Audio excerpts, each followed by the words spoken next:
ये मैप है आपके सामने मैक्सिको का, नॉर्थ अमेरिका की एक कंट्री। नॉर्थ अमेरिका में 3 बड़ी कंट्री, और भी बहुत सारी कंट्रीज हैं, तो 3 बड़ी कंट्री हैं, उनमें सबसे ऊपर कनाडा डला हुआ है, फिर अमेरिका यानी यूएसए डला हुआ है, फिर मैक्सिको, साउथ की तरफ मैक्सिको डला हुआ है। मैप पर अगर मैं आपको ये दिखाऊं तो ये रहा मैक्सिको, और इसके ऊपर है बाइडेन बाबा वाला यूएसए। एक और फैक्ट बताएं, अगर इंटरेस्ट प्रॉपर तरीके से बन ही रहा हो तो इतना जान लीजिए कि ये देश अपने ड्रग्स बेचने वालों से ड्रग्स बेचकर, चलो अंदाजा लगाओ कितने करोड़ का व्यापार करता होगा। जितने का हमारे यहां पे ना गति शक्ति प्लान नहीं होता, उससे बड़ा तो ये ड्रग बेच करके पैसा कमाते हैं। 2.5 लाख करोड़ रुपए सालाना का इनका व्यापार है ड्रग बेचने से। Facts to be memorize. कितने का? 2.5 लाख करोड़ रुपए का। अच्छा, कई जगह तो अमेरिका की कई एजेंसीज अचंभित हैं कि इतना तो यार अमेजन और वॉलमार्ट जैसी कंपनियों का टर्नओवर नहीं है। $500 बिलियन, $500 ट्रिलियन ड्रग्स का कारोबार है। आपके दिमाग में फिर एकदम बनना जाएगा, तो इसका मतलब तो ये बहुत पैसे वाला देश होगा। ना बाबा ना, मामला कुछ और है।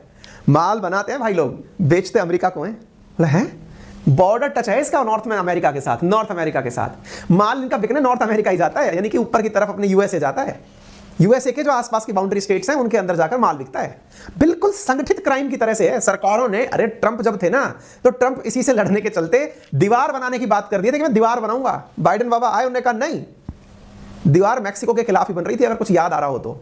इनकी ड्रग्स के ऊपर तो जाने कितनी सारी फिल्में बन चुकी हैं, कोई कुछ कर नहीं पाता। अमेरिका के अंदर ड्रग्स लेने वालों की संख्या ऑस्ट्रेलिया की आबादी के बराबर है। लगभग ड्रग्स को बेच करके ये $39 बिलियन का सालाना प्रॉफिट कमाते हैं। एक तो होता है बिजनेस और एक होता है प्रॉफिट। सर ये बनाते कैसे हैं ड्रग्स? मतलब क्या यहां पर अफीम, गांजा, हेरोइन, ये बहुत ज्यादा मादम पैदा होता है क्या? अरे भैया, डिमांड इतनी ज्यादा है अमेरिका से इनके पास में कि अब तो ये सिंथेटिक केमिकल की गोलियां बना बना करके पैसा कमा रहे हैं। सिंथेटिक गोलियां? अरे भैया, अमेरिका में सिंथेटिक गोलियां खाकर मरने वालों की संख्या लाखों में है। 2-2 लाख का रिकॉर्ड है, लोग खा के मर जा रहे हैं। और कहां से आ रही है? सब यहां से। अच्छा, बाय द वे, ये ड्रग्स का लफड़ा है क्या? क्यों है ड्रग्स? कल्चर में क्यों आता है ड्रग्स?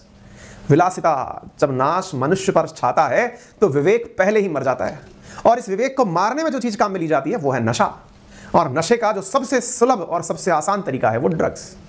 कुछ लोग लिकर लेते हैं, कुछ लोग अपनी सफलता का नशा करते हैं, कुछ लोग दवाइयां लेते हैं। उन दवाइयों के निर्माताओं में ये शामिल है। आप पूछेंगे इतना बड़ा मार्केट और चीन का कहीं नाम नहीं आया। अरे छोड़िए जनाब, आपको याद होना चाहिए, इंडिया में जब कोरोना की दवाइयां बन रही थी या फिर जब हमारे लॉकडाउन चल रहे थे, तब इंडिया में दवाइयों का संकट पैदा हुआ था। कुछ याद है? दवाइयों के अंदर जो यूज होने वाली, इंडिया को कहा जाता है वर्ल्ड की फार्मेसी। फार्मेसी क्यों? क्योंकि दवा बनाकर बेचने वालों में बहुत आगे हैं, लेकिन दवा जिन चीजों से बनती है वो केमिकल, उसे कहते हैं active pharmaceutical ingredient. Short form में आप उसे कहते हैं एपीआई। ये एपीआई की फैक्ट्री है चाइना। तो एपीआई बना चाइना से, बनता था इंडिया में, और दवाएं बिकती थी दुनिया भर में।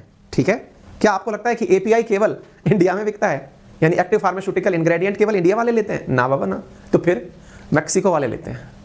मैक्सिको सालाना, इवन ये ड्रग्स वाले जो हैं, सालाना $100 बिलियन से ऊपर का इंपोर्ट कर लेते हैं जनाब। मतलब आप यूं समझिए, कहने के लिए ये समानांतर सरकार है, सही मायने में तो सरकार ही इन्हीं की है, क्योंकि बड़ी बड़ी सरकारें इन्हीं से समझौता करती हैं। किनसे? ड्रग्स बनाने वालों से। $100 बिलियन का व्यापार है एक्टिव फार्मास्यूटिकल इंग्रेडिएंट्स का।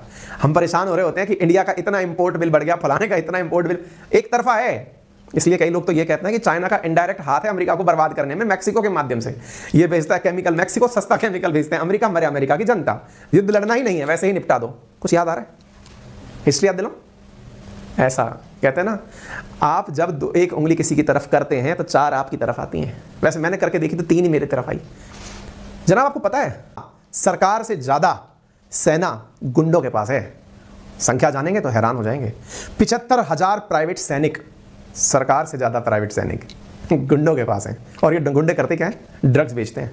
नंबर दूसरी खासियत, यहां 600 विमान हैं। किन के पास? फ्लाइट्स की बात कर रहे हैं, गुंडों के पास। गुंडे वो सोशल एलिमेंट्स जिनका रिकॉर्ड है प्रतिदिन 120 हत्याएं करके चौराहे पर टांकने का। थोड़ा रुकिए जरा और जान लीजिए। ये जो मैंने नंबर ऑफ विमान बताए ना आपको, फ्लाइट्स बताई, इनकी जो सरकार के पास, जो सरकारी कंपनी के पास जितनी फ्लाइट्स हैं, उसका 5 गुना नंबर है ये। खुद सरकार के पास जितनी फ्लाइट्स हैं उससे 5 टाइम्स ज़्यादा फ्लाइट्स गुंडों के पास हैं। तो विचार करिए, फ्लाइट्स कोई घर पर से तो ऊपर टेक ऑफ करती नहीं होंगी, तो खुद की पर्सनल रनवे भी होंगे। अगर 75,000 सैनिक हैं तो सैनिकों के लिए बम गोले धमाके के लिए भी होंगे। साल से ये ड्रग का कार्टेल चल रहा है। ड्रग्स को आप देखिए ना, ये सेना इनकी प्राइवेट सेना है, जिसको आप यहाँ पर देख रहे हैं। 12.89 करोड़ इनकी पॉपुलेशन है। इस पॉपुलेशन के अंदर से जो अधिकांश लोग हैं वो इसी पर डिपेंडेंट हैं। आपको पता है ड्रग बेचने वाली कंपनीज हैं यहाँ पे, जैसे इंडियन सरकार कहती है ना हमने इतने स्टार्टअप बनाए, हमारे यहाँ पे इतने यूनिकॉर्न हैं। मैक्सिको में 150 कार्टेल हैं। कार्टेल मतलब वो लोग जो संगठित प्रकार के अपराध में लग रहे हैं, अपराध कह लीजिए, व्यापार कह लीजिए, अभी फिलहाल अपराध के सेंस में बात करिए। 150 कार्टेल्स हैं। 150 कार्टेल का काम ड्रग तस्करी करके अमेरिका से उठा करके लोगों को बेचना। आप सोचिए 75,000 गुर्गे हैं 150 ड्रग कार्टेल्स के पास में। यानी कि गुंडों में भी गुंडों का गुंडा जो है ना, उसका नाम है सिनालोआ कार्टेल। उसके खुद के पास 600 से अधिक विमान हैं, फ्लाइट्स हैं, 50 से ज्यादा उसके पास जहाज है पानी के। और तो और मैं एक इंटरेस्टिंग बात इसको बताऊं आपको कि यहां पर जो विमान ना सिनालोआ के पास में, सिनालोआ मैक्सिको की कम से कम 50% जो ड्रग्स का जो मामला है ना वो उसके खुद के कंट्रोल में है। आप सोचिए AK-47 M80 जैसी राइफल्स का तो जखीरा है। पुलिस जब रेड मारती है तो 20-20 हजार मतलब वो लेके निकलती है बंदूकें, ले जाओ यार तुम भी क्या याद रखोगे, इन्हीं से तुम्हारा काम चला लो। 20,000 से ज्यादा असॉल्ट राइफलें बरामद की जाती हैं हर साल ड्रग कार्टेल से। यानी कि इनकी सरकार को जब ये होता होगा ना, इनके डिसाइड सरकार के द्वारा, रक्षा मंत्रालय के द्वारा कि यार सुनो अपने सैनिकों के लिए हमें है ना बंदूकों की जरूरत है, बोले चलिए साहब रेड करने चलते हैं। बोले चलो रेड करने गए, वहां से बंदूकें उठाए, सर आ गया इस बार का स्टॉक आ गया, इसी से काम चला लेंगे। कारण और कोई दुश्मन है नहीं, ले देकर व्यापार अमेरिका से करना, सेना की जरूरत कहां है कि नहीं। तो यहां पर साहब इस प्रकार से काम चलता है। कार्टेल्स के पास रॉकेट लॉन्चर वॉन्चर सब है। तो फिर आप पूछेंगे सर जी मैप देख के लगा कि इनका कोई दुश्मन ऊपर तो अमेरिका है, अमेरिका तो व्यापार खरीदने के लिए इनके साथ है, तो फिर ये खरीदते किसके लिए हथियार? एक दूसरे के लिए। ये कार्टेल बिल्कुल रजवाड़ी में जी रहे हैं, एक राजा दूसरे राजे की तरफ चलाएगा रॉकेट लॉन्चर। कार्टेल एक दूसरे को मारते हैं। मारने के कुछ नजारे बताता हूं मैं आपको, आओ। मैक्सिको के गृह मंत्रालय के मुताबिक की जानकारी दे रहा हूं कि रोजाना 120 हत्याएं होती हैं, ऑफिशियली किलिंग होती हैं। कोरोना काल में 118 हत्याएं होती थी। इंपॉर्टेंट बात यह है कि यहां हत्या करने वाले लोगों को काट कर लटका कर चौराहे पर लटका दिया जाता है। कई जगह तो ऐसा है कि ट्रांसपेरेंट जो कमरे हैं ना उनके अंदर मार करके टांग दिया जाता है, और आप उनको निकाल भी नहीं सकते क्योंकि बुलेट प्रूफ है, वो मार के टांग के चले गए, चौराहों पर टांग देते हैं शवों को। ये मैक्सिको का खेल है। मेरे को ऐसा लगता है कि इसके ऊपर बहुत सारी फिल्में बनी हुई हैं, आप देख सकते हैं। मैं रिकमेंड नहीं करूंगा, नहीं तो आप उस तरह की चीजों से ज्यादा हो जाएंगे। राजनीतिक पार्टी जो है ना वो इन ड्रग कार्टेल से हजारों करोड़ रुपए चंदा लेती है। 25,000 करोड़ का चंदा मिलता है साहब, मजाक है क्या?